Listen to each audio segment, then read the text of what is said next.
After the death of my wife Mary's first love, my life fell into unprecedented chaos.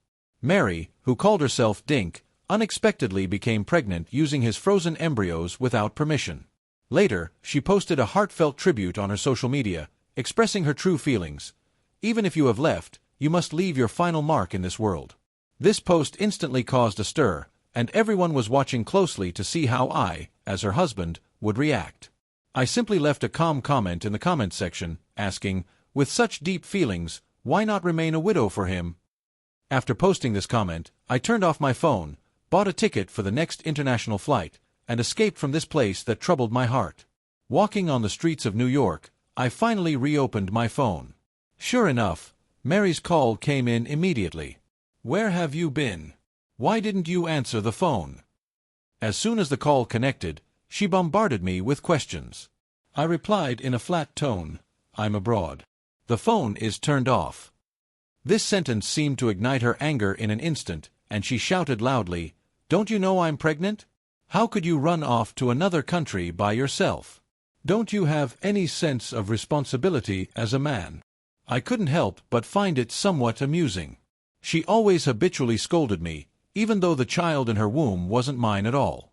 But I was too lazy to argue with her, so I simply said, "When I get back, let's get a divorce." After saying that, I didn't want to hear her response and hung up the phone directly. I lit a cigarette, standing on the streets of New York, watching the smoke curl up, my emotions gradually dissipating along with the smoke. Over the years, I have been striving to play the role of a good husband, carefully managing our marriage. In any issue, right or wrong, I always bowed my head first, silently enduring her endless scolding. As long as she occasionally showed a hint of tenderness, I was completely satisfied. However, in this marriage, she shamelessly enjoyed all the privileges of being loved, recklessly squandering my feelings. Now, as the cigarette burns out, it takes away the last trace of my affection for her. "Brother George." A clear and crisp female voice pulled me out of my memories. I turned my head to see it was Lily, my junior from university. It was she who invited me on this trip to New York. We found a coffee shop to sit down, and Lily got straight to the point. "Brother George, have you thought about the matter I mentioned to you before? We studied the same major in college, and after graduation, Lily chose to go abroad for further studies. Now she has established herself in a Fortune 500 company. She reached out to me because there is a position for the head of the Asia-Pacific region in her company that matches my skills and experience very well. Previously, I had declined her kind offer multiple times, considering marriage and family. But looking back now, how foolish my choice was. This time, I didn't hesitate at all. I've made up my mind. We'll take this opportunity." Lily immediately smiled brightly. "Senior brother, it's great that you can understand this. I'll arrange it right away, and the president will personally interview you. Don't worry, with your abilities, it will definitely be fine." As soon as I got off the plane back home, I received a text from Mary saying she would come to the airport to pick me up. After 7 years of marriage, I had never enjoyed such treatment in the past. It was always her out shopping, and no matter what I was doing, I had to appear in front of her immediately with just one phone call. But I had no intention of having her pick me up. After deleting the message, I walked straight out of the airport, hailed a taxi by the roadside, and went directly home. After returning home, I began to prepare my personal resume. Although I have enough ability to qualify for this position and have the support of my junior sister Lily's referral, I still want to ensure everything is perfect. The hard work of these years has accumulated a wealth of qualifications and experience, and I carefully filled all of these into my resume. Before I knew it, the sky had gradually darkened. I glanced at my phone and noticed several missed calls from Mary. At that moment, the sound of a lock being opened echoed, and the door swung open. Mary stormed in and slammed the car keys down on the table in front of me. "Do you know how long I waited at the airport? A full 3 hours. Oh, I forgot to tell you that I came back first," I explained. Compared to what I had given before, what did these few hours of waiting count for? She glared at me through gritted teeth, her face turning extremely ugly. "I came to pick you up while pregnant, which is already giving you a lot of face. Don't take advantage of it." I glanced at her and said coldly, "Is it mine?" Mary froze instantly, frowning at me. Is your opinion really that important? Didn't we agree to be child-free? Now that there's a child to take care of you in your old age, isn't that a good thing? Her logic has always been so peculiar. It seems that now that she is pregnant, using someone else's frozen embryo is a blessing for me, while she completely forgets that being child-free was her personal decision. Once, out of love for her, I chose to compromise, but over time, my compromises seem to have become a matter of course in her eyes. It's really not important. Just go to the Civil Affairs Bureau to get a divorce tomorrow, and from now on, you can have children with whoever you love. After sending the completed resume to Sister Lily, I closed my laptop and prepared to go back to my room to rest. This sentence clearly infuriated Mary. She pointed at me and said coldly, "You said it, George. Don't you dare regret it." That night, I slept particularly soundly. Early the next morning, I went to the Civil Affairs Bureau and waited until noon, but I never saw Mary. I lost my patience, stopped waiting, and directly contacted the lawyer to draft the divorce agreement. At that moment, my phone rang. It was a call from the hospital. "Mr. George, this is the hospital. Your wife has encountered some emergencies. Please come immediately." Since getting pregnant with a frozen embryo, Mary has been going to the hospital for checkups every few days, fearing that something might go wrong. I actually didn't want to go, but the divorce agreement still needed her signature. After thinking it over, I agreed to go. After rushing to the hospital, I saw Mary lying on the hospital bed. The doctor stopped me outside the ward, looking displeased, and said, "I'm not trying to criticize you, but as her husband, you never accompany your wife for her prenatal checkups. Don't you know that getting pregnant with frozen embryos takes a significant toll on the body?" I looked at the doctor and calmly said, "What if she is carrying someone else's child?" The doctor was taken aback, staring at me blankly. After a while, a hint of sympathy appeared on his face as he patted my shoulder and sighed. I walked into the hospital room and found that besides Mary, her parents were also by the bedside. "Honey," Mary saw me and immediately put on a pitiful expression. The doctor said, "My health isn't good, and I've been too anxious lately, which might affect the baby." What does it have to do with me? I thought to myself, showing no emotion on my face, just nodding. "Oh, then eat well and sleep well." Bang! Mary's father was instantly furious, slapping the hospital bed and standing up to glare at me. "What kind of miserable life is my daughter living after marrying you? She's even going through pregnancy checkups all by herself. Are you even a man?" I shot him a sideways glance and said, "You're a man. Why don't you let your wife have a child with someone else?" Mary's father, like a lit powder keg, rolled up his sleeves and was ready to strike. The doctor hurriedly stepped forward to stop him, warning that if he acted in the hospital, the police would be called. Only then did he reluctantly retract his actions. Lucy, Mary's mother, walked up to me and said earnestly, "George, no matter what, Mary is still your wife. Regardless of whose child she is carrying, don't you feel any responsibility at all? Don't moralize me here." I was too lazy to beat around the bush with her, so I directly tore off the facade and said, "My biggest responsibility is that I didn't send your whole family and the father of the child in her belly down to reunite in the ground." After saying that, I took out the divorce agreement and threw it in front of Mary. "Sign it. I don't care how you choose to live your life as a widow from now on." "George, are you really going to be this heartless?" Mary threw the divorce agreement aside, looking at me with a complicated expression. I shook my head and said, "It's not that I am heartless, but you have treated our 7 years of marriage as a joke from the beginning to the end." When Mary had just gotten married, she was very attentive to her first love, Tom. The most memorable instance for me was a few years ago when I suffered from. I had a severe stomach illness to the point of nearly passing out at home. In my last moments of consciousness, I called her, hoping she would take me to the hospital, but she said she was celebrating Tom's birthday and asked me not to disturb them, suggesting I just take some medicine for my illness. If it hadn't been for my junior sister Lily, who was abroad and helped me find an ambulance, I might have really died from the pain. There are countless things like this that I used to endure without reacting, but this time her pregnancy became the last straw that broke the camel's back, and I completely lost patience with her. I haven't cheated, nor have I had any substantial relationship with Tom. Even the pregnancy was with his frozen embryo. You can't tolerate such a small matter. Mary didn't seem to think she had done anything wrong. In her view, As long as there was no physical relationship, it didn't count as cheating.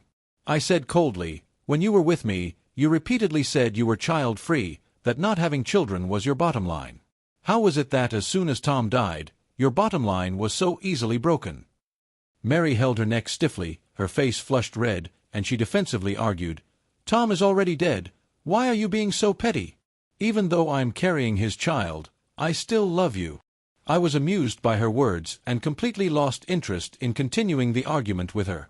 I picked up the divorce agreement and placed it back on the hospital bed. The decision to sign this divorce agreement is up to you. If you don't want to part on good terms, then we'll see each other in court. After saying that, I turned and walked out of the hospital room. That night, I invited a few brothers to the bar for drinks. When they learned that I was getting a divorce from Mary, none of them felt sorry. Instead, they all celebrated my escape from the sea of suffering. After a few rounds of drinks, I felt a bit dizzy. In a daze, it seemed like I saw my junior sister Lily walking towards me amidst the teasing of my brothers. Lily sat down beside me and I asked her, "How did you come back?" Lily said with some concern, "I heard about your divorce, so I quickly took the nearest flight back home to check on you. Are you okay?" I smiled and shook my head, raising my glass to take a sip. "I've never been as good as I am now." Seeing that I was doing well, Lily felt relieved and clinked glasses with me to drink. At that moment, my phone rang again. I looked and saw it was Mary calling, so I hung up immediately. But soon, she sent a text, "Honey, where are you? I'm coming to pick you up." I didn't know what trick she was trying to play again. She didn't reply to the text message and eventually just turned off her phone. About 10 minutes later, Mary found the bar. Seeing me drinking, her expression instantly turned cold. In the past, she hated it when I drank outside, even if it was an unavoidable work obligation. As long as I smelled of alcohol, it was an unforgivable sin in her eyes. But this time, she seemed to be holding back. Her anger as she walked over to me and said as gently as she could, "Honey, shall we go home?" Her sudden attempts to please me made me uncomfortable, but unfortunately, I had long passed the stage where a little bit of her kindness would fill me with joy. "Didn't you see me drinking with the brothers?" I shot her an annoyed glance and continued to clink glasses with the people beside me. To my surprise, Mary didn't say anything this time. She just nodded, advised me to drink less, and then sat down alone, seemingly planning to wait for me to finish before going home together. This surprised me greatly. If it were in the past, I have no doubt she would have flipped the table on the spot, but I wouldn't change my opinion of her because of this. I just glanced at her and then ignored it. The brothers around me widened their eyes and whispered in my ear, "George, your sister-in-law is afraid of losing you, so she's changed her ways, huh?" I didn't explain to them about Mary's pregnancy. I just waved my hand and said, "Don't mind her, let's drink." Lily glanced at Mary but didn't say much more. After the event, I watched Lily and the others leave, and it was only then that Mary, who had been waiting by my side, came over and supported my arm. "Honey, you've had quite a bit to drink. I'll make you hangover tea when we get home." With no outsiders around, I didn't want to pretend with her anymore. I directly shook off her hand. "Mary, aren't you tired of pretending? Since you can't stop thinking about Tom, why bother entangling with me now?" Mary's eyes were filled with tears as she said in a sobbing voice, "Honey, I never intended to betray you by having Tom's child. It's just that he passed away unexpectedly, and as a friend, I wanted to leave behind a descendant for him. That's all. You didn't betray me, you just got pregnant with someone else's child. Mary, listen to your own words. Isn't it ridiculous?" I took a cigarette out of my pocket, lit it, took a deep puff, and said, "You should have thought about the consequences when you made that choice. Hurry up and sign the divorce agreement. Let's not waste each other's time anymore." "No, don't," Mary said with a pained expression. "There is a cooling-off period for divorce during which we are still legally married." I nodded. "Okay then, I'll come back to get the divorce agreement once you've calmed down." Mary hugged my arm again and pleaded, "Honey, can we go home? I promise I will be obedient from now on and try to be a gentle and virtuous wife. These words are better left for your next husband to say." I shrugged off her arm and hailed a taxi by the roadside to leave. Through the car's rearview mirror, I saw Mary crouched on the ground, burying her head in her knees. The helpless and lonely look on her face stirred not a single ripple in my heart. This was all of her own making. After leaving the bar, I didn't go home but instead rented a long-term room at a hotel, planning to stay here temporarily before the official divorce to reduce the number of times I meet Mary. That night, Lily told me that the president of their Fortune 500 company was very satisfied with my resume and was about to conduct an online interview with me. Wanting to leave this place of sorrow as soon as possible, I borrowed a computer from the hotel and participated in this transoceanic interview. In fact, with the qualifications on my resume, I am more than capable of handling this position. The interview mainly revolved around negotiation regarding salary and benefits. The other party is a Fortune 500 company with strong capabilities, and the position I applied for is the executive president for the Asia-Pacific region. They generously offered me an annual salary in the tens of millions. Of course, I would not refuse such favorable conditions, and that evening we finalized the agreement. They gave me a month to handle the work handover and divorce procedures. The next morning, I went to the company to handle the resignation handover procedures. My colleagues and boss expressed their regret at my departure, but upon learning that my next job was with a Fortune 500 company, they all congratulated me on reaching a new peak in my life. After the resignation procedures were completed, the boss specially organized a farewell dinner for me. After eating and drinking to our heart's content, everyone was still in high spirits and discussed whether to go sing karaoke together. At that moment, all eyes turned to me, as they believed that if I, a man under my wife's thumb, returned home late, it would definitely lead to a quarrel. But this time, I nodded with a smile and replied, "No problem, let's all have a great time today." Seeing that I agreed, everyone cheered and joked that I finally looked like a man. I just smiled and said nothing. In the KTV room, my colleagues were singing happily while I was boredly playing on my phone. At that moment, Lily sent me a congratulatory message, and I replied with a smile that I would take her out for dinner in a couple of days. While chatting, a message suddenly popped up on my phone. It turned out to be an update from Tom's social media account. Out of curiosity, I clicked to take a look, and it was a post from Tom's parents. They had learned about Mary getting pregnant through frozen embryos and were deeply moved. They publicly expressed their gratitude to Mary on social media and stated that they would treat her like a daughter-in-law from now on. They also posted a photo of Mary and Tom together, where the two looked very close, smiling brightly like a perfect couple. Mary also commented on this post, "Uncle and Aunt, I will take good care of the children with Tom, and in the future, I will treat you just like I would my own parents." This incident sparked considerable public opinion, with many praising Mary's actions as a great act of love. Yet no one mentioned her status as a married woman. If it were in the past, seeing news like this would have made me so angry that I would shake all over, wanting nothing more than to confront her face to face. I faced Mary, but this time my emotions didn't waver at all. I simply replied lightly under Mary's comment, "Congratulations." Then I continued chatting with Lily. However, it wasn't long before Mary called, "What does congratulations mean? You're still jealous, right?" My comment was just to align with public opinion. "You should be able to understand that, right?" Facing Mary's explanation, I had no emotions and said, "And literally, I'm still having dinner with my colleagues, so let's leave it at that." I was about to hang up the phone when Mary suddenly said, "Wait, how on earth can you give up on divorcing me?" This question surprised me a bit because I never thought about giving up on the divorce. From the moment she got pregnant, this marriage had already become a mere formality in my heart. Mary saw me silent and seemed to have made a great decision as she said, "What if I terminate this pregnancy?" I replied, "No need to. Even if you make her lose it, we can't go back." I answered without hesitation. Moreover, I don't think Mary would really do that. Tom holds a significant place in her heart, and losing the child would mean she completely loses that hope.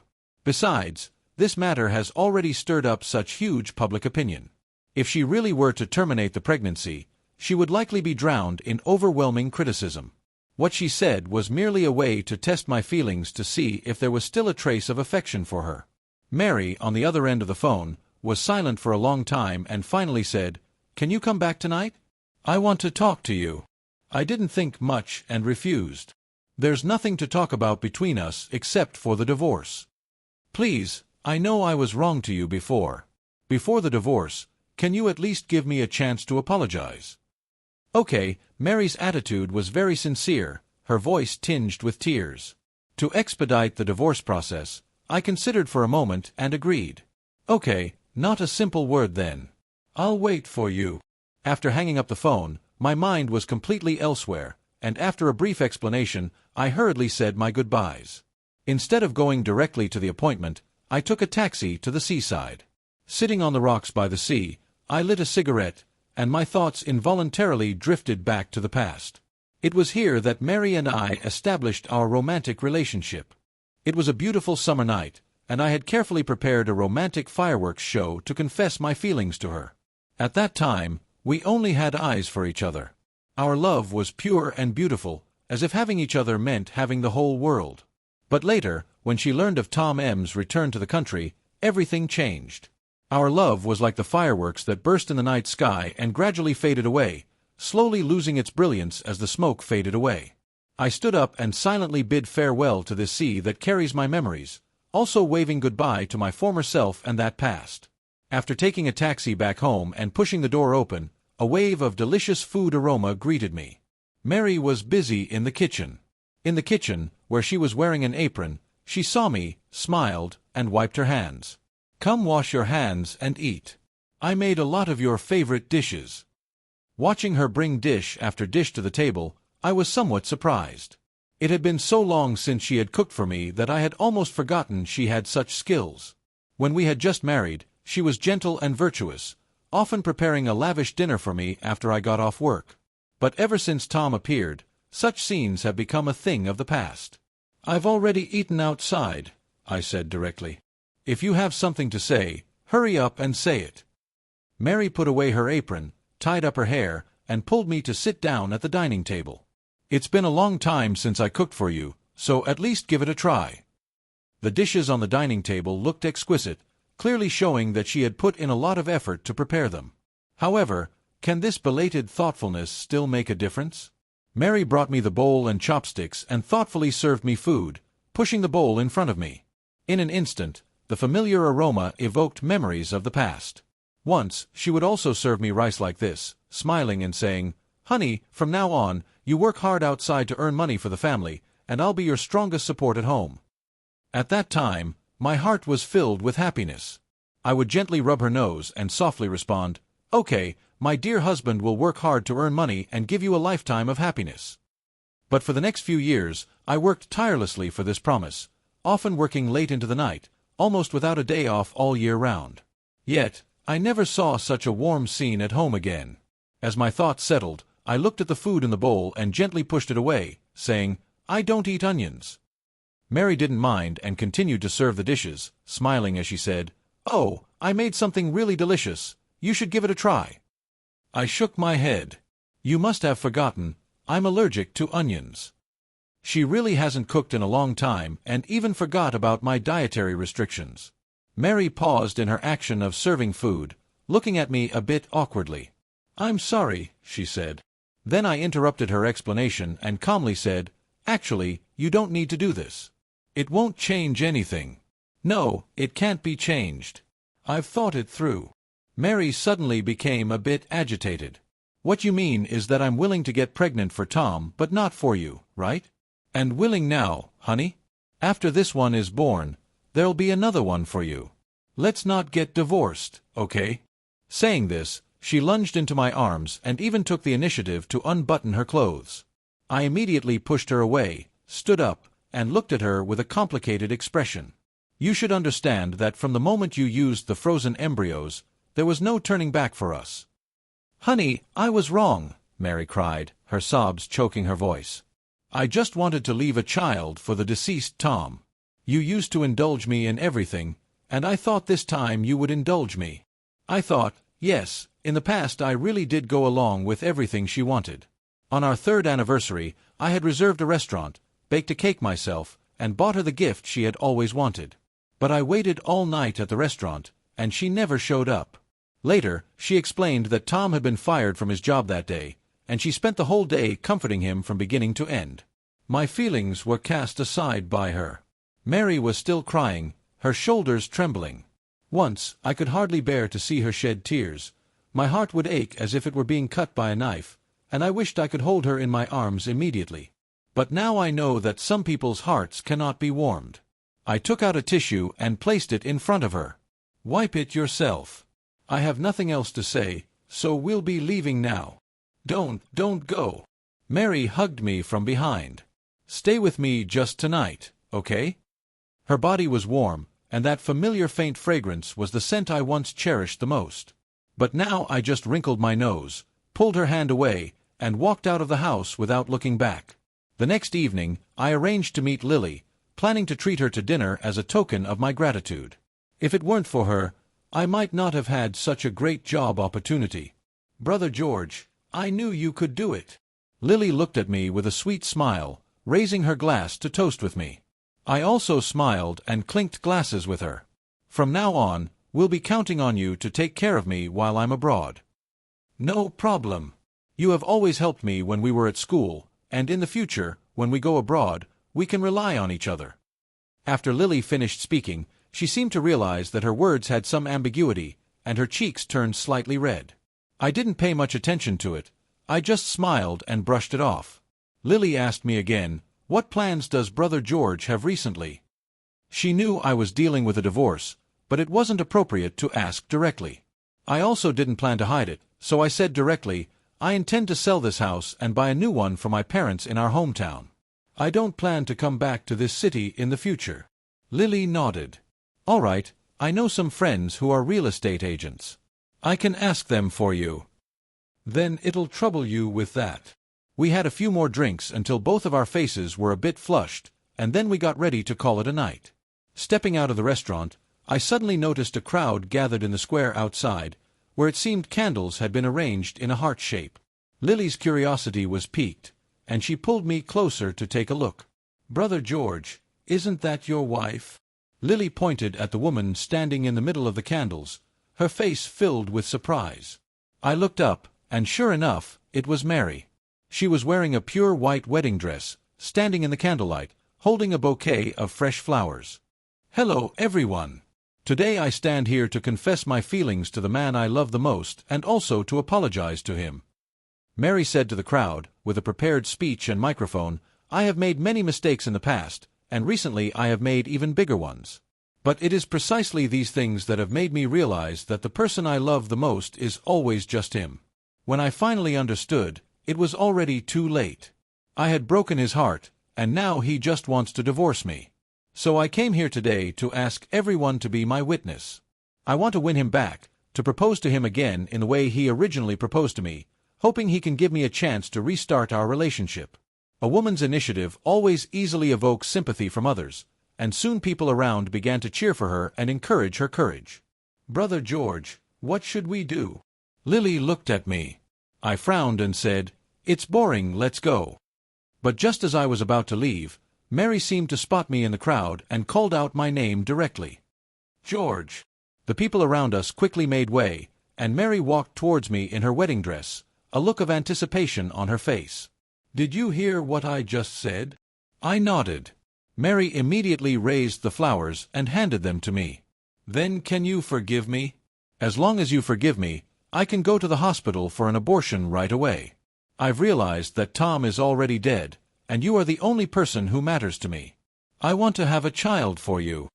I coldly shook my head and said, "There's no need for that.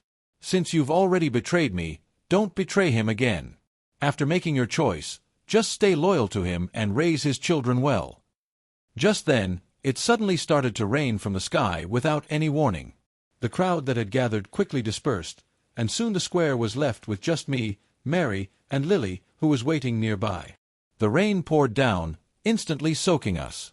Mary's wedding dress was drenched in mud, losing its original whiteness, just like our love. Once tainted, the sanctity that once existed is no longer. "George, is there really no possibility for us anymore?" Mary stared at me blankly, the rainwater sliding down her cheeks, her makeup washed away. I could no longer tell whether what was flowing from the corners of her eyes was rainwater or tears. I just shook my head. "It's meaningless to say anything now. Just give birth to Tom's child and then find a man who loves you to start over." "Listen to me." Mary seemed to smile, but the smile was incredibly tragic. "No one will ever love me more than you did. It was I who let you slip away." She squatted down as she spoke, the hem of her wedding dress dragging in the muddy water. This scene made me feel a bit dazed. Through the curtain of rain, I seemed to see the happy image of her standing in front of me in her wedding dress on the day we got married. The happiness of that time was so intense, and the heaviness of today is equally profound. It is undeniable that we once loved deeply, but in the end, she still betrayed me. I fell silent and did not respond to her any more, but turned to Lily and said, "Let's go." I nodded, glanced at Mary, said nothing, and silently followed in my footsteps. From the moment I turned away until I left the square, I did not look back at Mary even once. I didn't know what she would feel after I was gone, whether it would be regret or sorrow. It was no longer my concern. Our love ended the moment she became pregnant and was completely torn apart. A week before I was set to take up my position in New York, I received unexpected news. Mary had a miscarriage. Hearing this news, I can't quite express what I'm feeling, but I truly feel regret for her. This regret does not mean that I still have feelings for her. Rather, it signifies that I have really let go completely. In order to completely resolve the divorce matter before going abroad, I plan to see Mary one more time before we set off. Lily said she would accompany me, and after thinking it over, I agreed.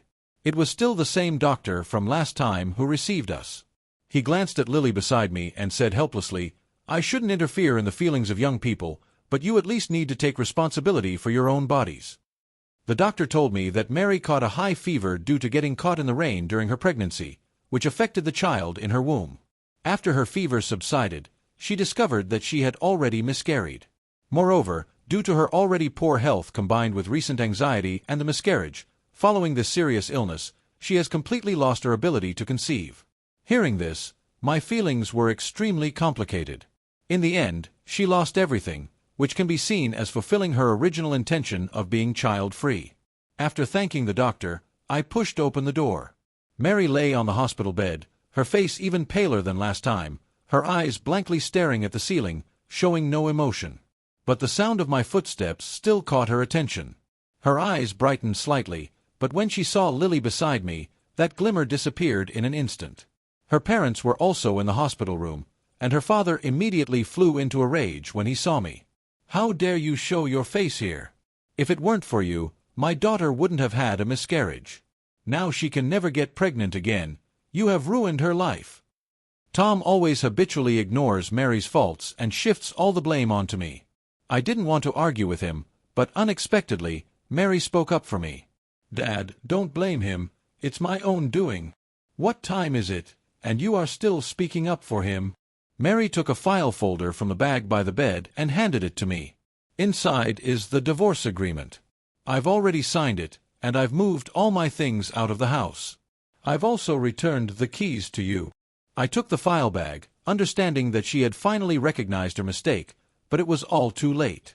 The divorce process went smoothly, and soon we each received our divorce certificates. Mary looked at the divorce certificate, lost in thought. Long time, then suddenly let out a silent laugh.